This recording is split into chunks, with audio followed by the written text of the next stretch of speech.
नमस्कार। आज हम बात करेंगे इंडिफरेंस कर्व की जो कैरेक्टरिस्टिक्स होती हैं, उसकी प्रॉपर्टीज़ होती हैं, वो क्या क्या होती हैं, और कि तटस्थ वक्रों के क्या लक्षण होते हैं और उनकी क्या क्या विशेषताएं होती हैं। मैं Sulochana Meena, associate professor, government college Tonk. जब हम तटस्थ वक्रों के बारे में बात करते हैं तो उनमें तीन महत्वपूर्ण उनके लक्षण होते हैं। पहला ये कि वह दाईं और नीचे की तरफ झुकते हैं। दूसरा, वे मूल बिंदु के उनतोदर होते हैं, कहने का मतलब कॉन्वेक्स टू ओरिजिन होते हैं। तीसरा, दो तटस्थ वक्र कभी भी एक दूसरे को काट नहीं सकते। और अब हम एक एक करके तीनों जो महत्वपूर्ण लक्षण हैं उनके बारे में विस्तार से बात करेंगे।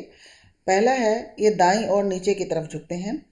इसका क्या कारण है कि जो तटस्थ वक्र होता है वो हमेशा दाईं और नीचे की तरफ झुका हुआ होता है।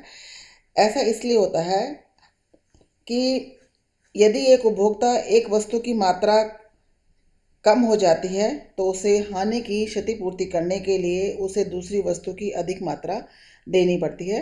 क्योंकि हमने दो वस्तुएं ली है, एक वस्तु x ली है और एक वस्तु y ली है। क्योंकि हमने बताया था कि तटस्थ वक्र विश्लेषण में हमने कहा था कि तटस्थ वक्र जो है वो दो विभिन्न वस्तुओं के का संयोगों से बना हुआ वक्र होता है। तो उसमें दो वस्तुएं होती हैं, जैसे कि एक वस्तु x हम कह सकते हैं और दूसरी वस्तु y कह सकते हैं। कि मान लीजिए एक वस्तु x की मात्रा कम हो जाती है तो उसको y की वस्तु की मात्रा बढ़ानी पड़ेगी, या y वस्तु की मात्रा को वो कम करता है तो उसे एक अतिरिक्त x वस्तु की मात्रा दी जाएगी, ताकि उसका जो संतोष है वो बराबर बना रहे। अब हम देखते हैं कि जो तटस्थ वक्र है वो क्षैतिज क्यों नहीं हो सकता, हॉरिजॉन्टल क्यों नहीं हो सकता, वर्टिकल क्यों नहीं हो सकता और ऊपर की ओर क्यों नहीं हो सकता। हम एक एक करके बात करेंगे। जैसे कि हम देखते हैं चित्र ए में जो तटस्थ वक्र है इस पे दो बिंदु दिखाए गए हैं। एक बिंदु ए है और दूसरा बिंदु बी है। हम देखते हैं कि उपभोक्ता को ए बिंदु पर जो संतोष मिल रहा है वो बी की तुलना में कम मिल रहा है, क्योंकि बी बिंदु पर उसे वाई वस्तु की उतनी ही मात्रा मिल रही है और उसे एक्स वस्तु की मात्रा भी ज़्यादा मिल रही है। इसलिए उपभोक्ता ए और बी दोनों बिंदुओं पर समान संतोष प्राप्त नहीं कर सकता। बी बिंदु पर उसे अधिक संतोष प्राप्त हो रहा है। इसी तरह से जब हम देखते हैं आ चित्र में कि जब वो लंबवत होता है और वर्टिकल पोजीशन में होती है, अगर इंडिफरेंस कर्व तटस्थ वक्र वर्टिकल पोजीशन में होगा तब क्या होगा। इसमें भी इसी तरह से है कि उसे एक्स वस्तु की तो उतनी ही मात्रा प्राप्त हो रही है बिंदु ए पर बी बिंदु पर उसे वाई वस्तु की मात्रा ए की तुलना में ज़्यादा प्राप्त हो रही है, जबकि उसने एक्स वस्तु की मात्रा को भी नहीं कम किया है। और इस तरह से हम देखते हैं कि बी बिंदु ए बिंदु से ज़्यादा श्रेष्ठ है और बी बिंदु पर संतोष की मात्रा ज़्यादा है। इसी तरह से हम कह सकते हैं कि वो लंबवत भी नहीं हो सकता। और तीसरी, जब हम ई उसमें देखते हैं कि जहाँ पर ये ऊपर की ओर जा रहा है उसमें हम देखते हैं कि ए बिंदु पर एक्स की और वाई की जो मात्राएं मिल रही हैं उसे, और बी बिंदु पर मिलने वाली जो एक्स और वाई की मात्रा हैं उन दोनों में फ़र्क है। बी बिंदु पर मिलने वाली मात्रा ए की अपेक्षा अधिक होती है। और इस तरह से हम कह सकते हैं कि जो भी उपभोक्ता है उसे ए की तुलना में बी पर अधिक संतोष प्राप्त हो रहा है।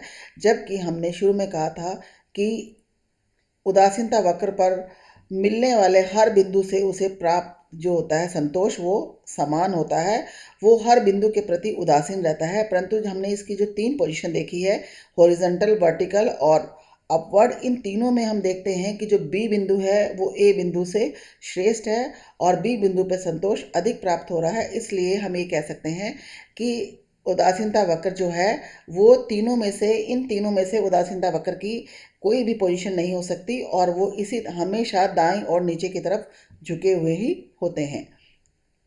दूसरा, हम देखते हैं कि उदासीनता वक्र जो है वो हमेशा कॉन्वेक्स टू ओरिजिन होते हैं। उनका जो दाईं ओर झुके हुए तो होते हैं, परंतु उनका जो ओरिजिन की तरफ मूल बिंदु के उनतोदर होते हैं। ऐसा इसलिए कि जैसे तटस्थ वक्र जो है इसका कारण ये है कि जब y के बदले में x की प्रतिस्थापन की सीमांत दर है वो घटती हुई होती है। कि जैसे y वस्तु की मात्राएं जब x वस्तु की और अतिरिक्त मात्रा लेता है तो y वस्तु की पहले वो ज़्यादा मात्रा छोड़ने को तैयार होता है, परंतु जैसे जैसे वो x वस्तु की अधिक मात्राएं लेता जाता है y वस्तु की कम मात्रा वो त्यागता है। जैसे कि हम इस पहले चित्र में देखते हैं कि OA1 x वस्तु की मात्रा के लिए और OF उसको y वस्तु की मात्रा के लिए A बिंदु प्राप्त होता है, परंतु जब वो A बिंदु से B बिंदु पे आता है तो E और F y वस्तु की मात्रा कम करके A1 B1 B वस्तु की मात्रा x वस्तु की मात्रा को बढ़ाता है। इस तरह से हम देखते हैं कि उसने EF जो है y वस्तु की मात्रा त्यागी और A1 B1 मात्रा अधिक x की लेने के लिए, परंतु जब B से C बिंदु पे आता है तो वो क्या करता है, B1 C1 आगे बिंदु लेने के लिए E और D मात्रा का त्याग करता है y वस्तु की, जो कि पहले वस्तु जो त्याग की गई थी उसकी मात्रा के उसमें कम होता है। इस तरह से हम कहते हैं कि MRS जो है कि y के लिए x की प्रतिस्थापन की जो सीमांत दर वह मात्रा होती है जिसे एक उपभोक्ता x की अतिरिक्त इकाई को प्राप्त करने के लिए देने के लिए तैयार रहता है और ये घटती जाती है। जब हम दूसरे चित्र की बात करते हैं तो दूसरे चित्र में हम देखते हैं कि एक सीधी रेखा के रूप में है। इसमें प्रतिस्थापन की सीमांत दर जो है वो समान रहती है, जबकि हमने कहा था कि प्रतिस्थापन की जो दर है वो घटती हुई होती है। और इसी तरह से जब तीसरा डायग्राम हम देखते हैं तो इसमें हम देखते हैं कि ये मूल बिंदु की तरफ कॉनकेव है, इसमें उसकी प्रतिस्थापन की जो दर है वो बढ़ती हुई जाती है। जब A बिंदु से B की तरफ जाता है और B से C की तरफ जाता है तो Y वस्तु की जो मात्राएं हैं वो और बढ़ती जाती है, कि Y वस्तु की जो त्याग की मात्रा है वो बढ़ती जाती है। यहाँ पर प्रतिस्थापन की जो दर है वो बढ़ती हुई है, जबकि ऐसा इसमें नहीं हो सकता। इसलिए हम कह सकते हैं कि जो उदासीनता वक्र है ये हमेशा मूल बिंदु के उन्तोदर ही होते हैं। इस तरह से तीसरी जो है इसकी जो प्रॉपर्टीज़ है उसमें दो तटस्था वक्र कभी भी एक दूसरे को नहीं काटते।